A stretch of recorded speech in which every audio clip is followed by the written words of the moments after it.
फैसला कैसा लगा आपको?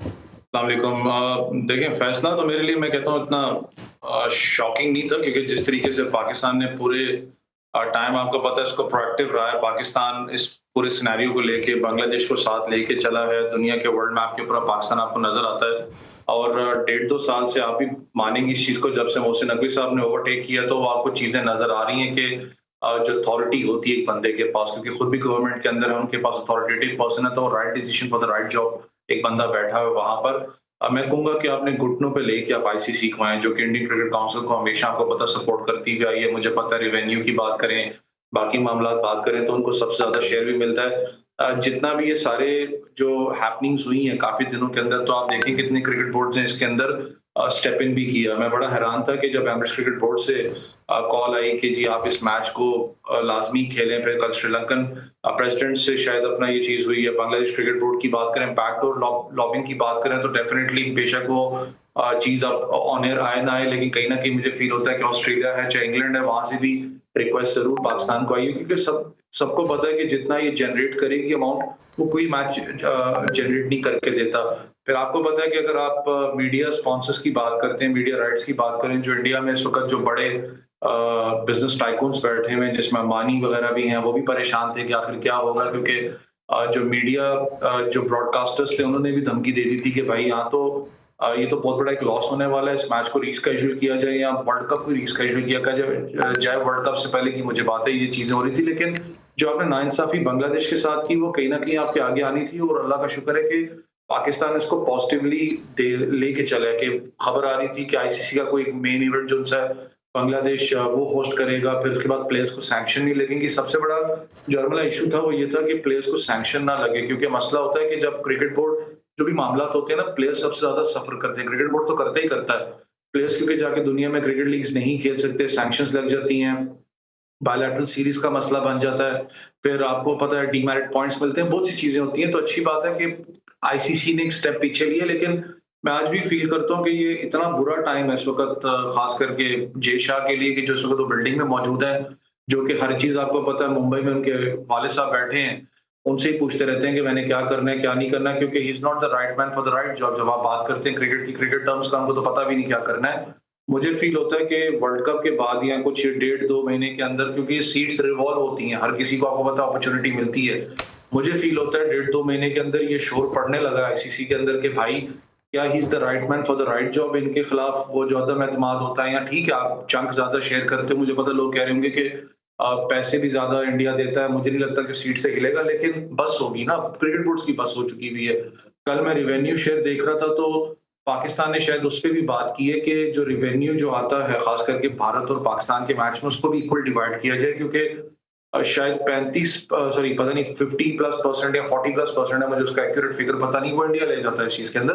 तो बहुत सी चीजें जिसमें आपने इनको दबाना था, और मुझे एक ही अल्फाज कहूंगा, आपने कहा था कि हमने पाकिस्तान को आइसोलेट करना है। आप अपनी शक्ल देख लें और अपने सोशल मीडिया पे हालात देख लें कि आप कितना आइसोलेट हुए हैं, कि पाकिस्तान ने किस तरीके से एक पॉजिटिव अपना डिप्लोमेसी खेली, आपकी तरह नेगेटिव नहीं गए कि जिस तरीके से बैन कर दो इनके प्लेयर्स को, या बाहर जाके जो लॉबिंग करते हो लीग्स के अंदर के प्लेयर्स को अलाउ ना करो खेलना, तो हमने वो नहीं किया। हमने फिर भी दरवाजे खुले रखे, और सब देख रहे हैं super Sunday Pakistan versus India, one of the biggest games है।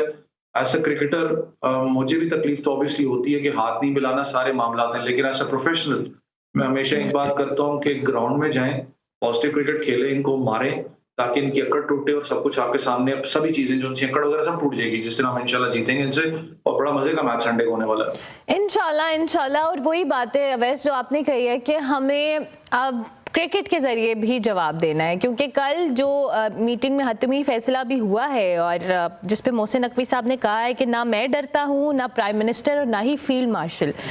दोस्त ममालिक ने बड़े हाई लेवल पे राबता किया था, और जब कोई ख़ुद घर चल कर आए तो बहुत सारी बातें भुला दी जाती हैं। तो ये बड़ापन ही था हमारा, और हमने इस चीज़ को ऑन किया कि ठीक है। लेकिन at the end of the day अब ज़रा अवैस हम थोड़ा सा एनालिसिस टीम पे भी कर लें। पहला मैच हमारा नीदरलैंड्स के अगेंस्ट था, देन अब हमने यूएसए के अगेंस्ट खेलना है, देन फिर हम इंडिया के अगेंस्ट खेलने वाले हैं। हमारी टीम इसकी तैयारी ग्राउंड के अंदर, ऑब्वियसली वी ऑल एक्सपेक्ट कि ये सारे जो मेलो ड्रामा इंडिया या आईसीसी ने किया है, उसके बाद अब हम अपने स्पोर्ट से जवाब दें, अपने खेल से जवाब दें। तैयारी के लिए what we need to do. हाँ, देखें जो स्क्वाड इस वक्त हमारे पास मौजूद है, अगर आप रियलिटी चेक पे हैं तो मसला ये है कि इसके अलावा आपके पास कोई बैकअप प्लेयर्स है नहीं। बेंच लाइन आप देखें तो आपके पास इतने ज्यादा ऑप्शंस मौजूद नहीं होती। मैं खुद भी जब एक वर्ल्ड कप की जब आप कैंपेन स्टार्ट करते हो तो आपकी कोशिश होती है कि मैं फुल फ्लेज स्क्वाड के साथ जाऊं, जिसमें मैं अगर बॉलिंग यूनिट की बात करूं तो मैं शायद जाता आपके स्पेयर अटैक के साथ, जो कि नसीम शाह और शाहीन शाह अफरीदी हैं। लेकिन ऑब्वियसली मैं यहाँ बैठा हूँ, वहाँ जो कंडीशंस हैं मैंने अपनी आंखों से देखी नहीं। विकेट की जब एक आई से आप देखते हो एक डिफरेंट होती है, वहां जो मैनेजमेंट बैठी है वो हमसे बेहतर समझती है कि क्या कॉम्बिनेशन होना चाहिए था। Not against Salman Mirza, he is a great prospect. जिस तरीके से शाहीन जब भी नहीं हुआ सलमान मिर्जा ने परफॉर्म करके दिया। मैं हमेशा कहता हूँ कि शाहीन शाह अफरीदी अगर नहीं मैच खेलता तो आपके पास एक अच्छा बैकअप है, वो सलमान मिर्जा की शक्ल में है और ये बड़ा अच्छा एक कॉम्बिनेशन हो जाता। एक चीज तो हमें समझनी पड़ेगी कि शाहीन, ठीक है पहला मैच था, क्रिटिज्म तो बनता है क्योंकि नीदरलैंड्स के खिलाफ अगर आप ये परफॉर्मेंस होगे तो टॉप टीम्स के खिलाफ आप क्या करोगे, क्योंकि आपका मिडल ऑर्डर बिल्कुल इस वक्त आपका मिडल ऑर्डर बिल्कुल भी सस्टेनेबल नहीं है। आपने वो जोर पे बस बनाया हुआ है कि मजबूरी के तहत बना दिया हुआ है। लेकिन अगर आप शाहीन शाह अफरीदी, मैं बॉलिंग यूनिट से आऊंगा, शाहीन शाह अफरीदी की बात करें, काफी टाइम से बिग बैश के बाद भी आप देख लें, सिवाय वो एक मैच ऑस्ट्रेलिया के अंदर, बाकी आप देखें अभी आप देख लें तो उनका रिदम कटा हुआ नजर आता है। पता लगता है कि वो 100% मैच में नहीं है। वो प्रेशर भी माउंट कर रहा होता है क्योंकि आप एक कप्तान भी हो और ये टीम के, तो आपको जो परफॉर्मेंस होती है, डिमांड होती है ना, वो आपकी बॉडी भी आपसे और सवाल जवाब दिमाग भी कर रहा होता है कि भाई कब देनी है, तो मैं कप्तान हूँ।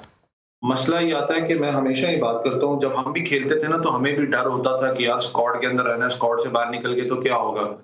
लेकिन अब जब एक ट्रैक पे आए ना तो फिर शायद समझ में आई कि जो छाती पे स्टार लगा हुआ है ना, उससे बड़ा कोई भी नहीं होता। और हकीकत है, जो मेरी स्टार लगा होगा ना चेस्ट के ऊपर, उससे बड़ा कोई प्लेयर नहीं है मेरे लिए। पहले पाकिस्तान है तो बाद में प्लेयर है।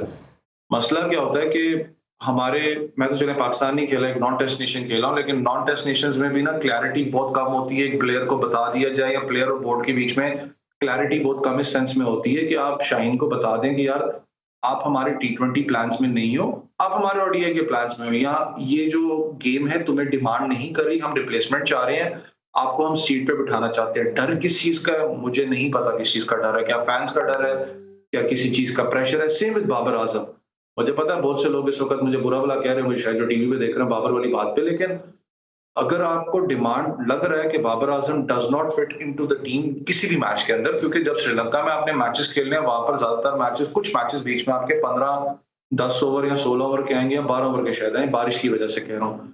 क्या उस वक्त बाबर आजम टीम के अंदर उस मिडिल ऑर्डर के अंदर आना चाहिए? मैं कहूंगा नहीं आना चाहिए, क्योंकि आपको उस वक्त हाई स्ट्राइक रेट वाला बैट्समैन चाहिए। आई नो वो जिस तरीके की कैलिबर क्रिकेट खेलते हैं वर्ल्ड क्लास, उस पर कोई डाउट नहीं है, लेकिन आप उसके साथ भी तो ज्यादती कर रहे हो ना। आप उसको जिस ऑर्डर पे लेके आ रहे हो खेलने के लिए, उसने पूरी जिंदगी खेला ही नहीं उस ऑर्डर के अंदर। वो प्लेयर है जिसमें वो दायरा बंद होता है, वो आके अपना इजीली शॉट्स निकाल लेता है, बाउंड्रीज निकाल लेता है, तो उसके लिए वो आसान होता है स्कोर करना। जब वो दायरा खुल जाता है उसके लिए स्कोर करना मुश्किल है। जिस पोजीशन पे वो खेल रहा है वहां पर आपने स्ट्राइक रेट को भी देखना है, वहां पर आपने इनिंग्स को बिल्ड भी करना है, वहां पर आपने मैच भी जितवा के देना है।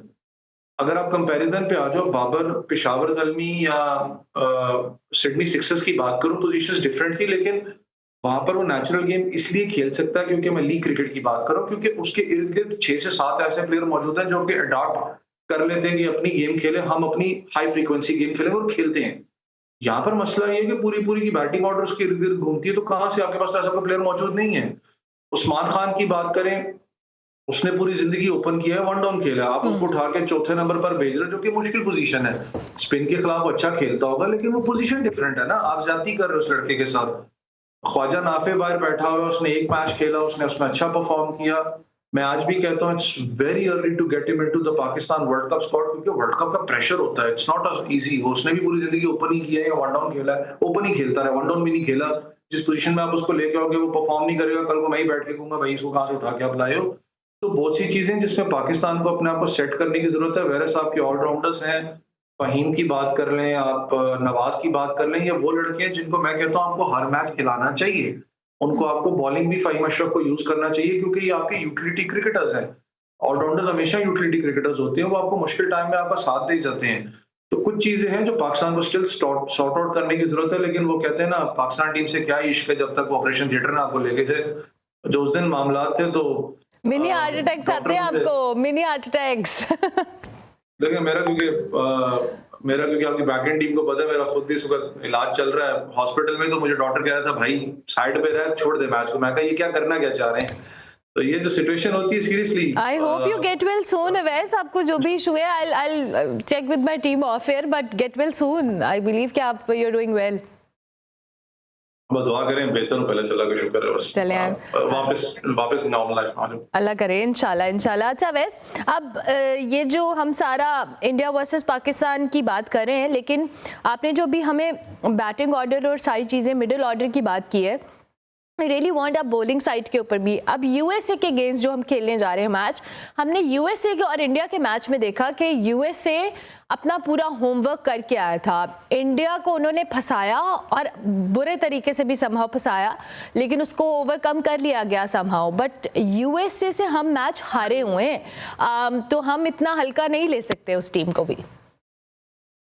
देखें यूएसए की अगर एक चीज तो अच्छी लगी मुझे अर्मिला के जो नॉन टेस्ट नेशंस हैं उन लोगों ने, एसोसिएट नेशंस ने, उन्होंने टफ टाइम दिया बड़ी से बड़ी टीम को। चाहे वो आप उस दिन यूएसए की मैच की बात करें, वो होता है ना कि एक्सपीरियंस भी होता है कि बड़ी टीम से आपको जीतना आना चाहिए, तो वो प्रेशर भी आपको समझ आए। चाहे नेपाल का सबसे मजे का मैच था इंग्लैंड के खिलाफ, किसी ने एक्सपेक्ट नहीं किया था कि नेपाल इतना टफ टाइम देगी।